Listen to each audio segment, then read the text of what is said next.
खुलुमबाय स्टुडिअ आं रबिन बसुमतारी कक्राझार जिल्ला बर' थुनलाइ आफादनि 52थि बोसोरारि जथुम्माखौ फैगौ डिसेम्बर दाननि 20 आरो 21 अक्ट'खालि खुंफुंगोन। कक्राझार जिल्ला बर' थुनलाइ आफादनि 52थि बोसोरारि जथुम्मारि बिथाङा खुंफुंदों।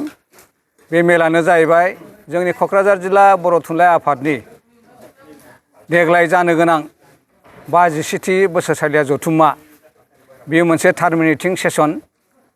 दा बे जथुम्माखौ जोङो नैबे बासबारि गोजौ फरायसालियावनो खुंफुंगोन आरो बेनि थाखाय जोङो दिनै मोनसे राफोद बानजाय आफाद दानानै लानो हाबाय आरो जोङो अक्ट'खौबो थि खालामबाय।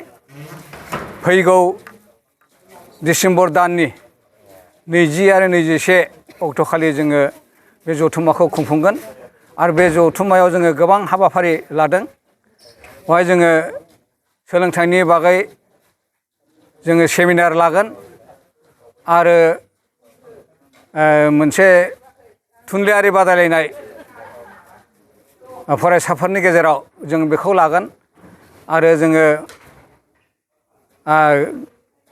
बर' थुनलाइ आफादनिनो गाहाय नेहाथारि नीलिकान्त गयारी बिथांखौ जोङो जोंनि जानो गोनां थान्दै मेलाव बेखेवगिरि आलासि महरै जोङो हांख्रायगोन आरो गेवलां मोनसे लागोन। जोङो बे गेवलां मेलाव बर' थुनलाइ आफादनिनो मानगोनां आफादगिरि प्रफेसार सुरत नार्जारी बिथांखौबो जोङो खावलायगोन आरो बेनि बागैबो जोङो गोबां सोलोंथाइगिरि गोबां दैदेनगिरि बिथांमोनखौ लानानै जोङो सेमिनारखौ खुंगोन आरो जोंनि दा सोलिबाय थानाय जे बर' बिजोंनि हालोद आरो बर' फरायसालिनि जे थैहां बरबहां हालोद, बर' बिजोंखौ जोङो जोंनि रायजो राजाया फोथायनो हायै बे मोनसे जोंनि गाज्रि फोथायनाय, बेखौ लानानैबो जोङो सेमिनार खुंगोन। बेनि थाखाय जोङो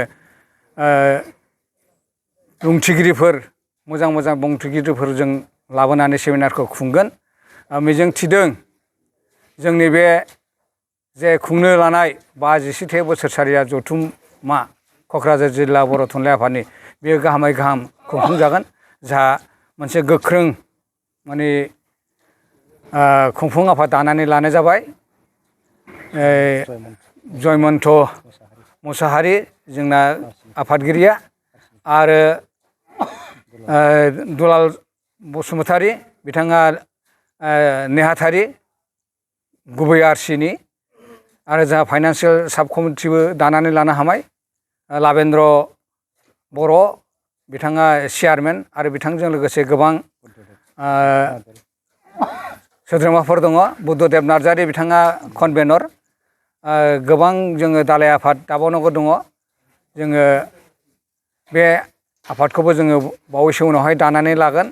दा रायजो राजा बयखौबो आं खावलायदों, बे ओनसोलनि रायजो राजा बयखौबो माने लैहोर लैहोर फैनानै जोंनि बे जानो गोनां जे हाबाफारि बेखौ मोजाङै जाहाथे जाफुंसार होयो।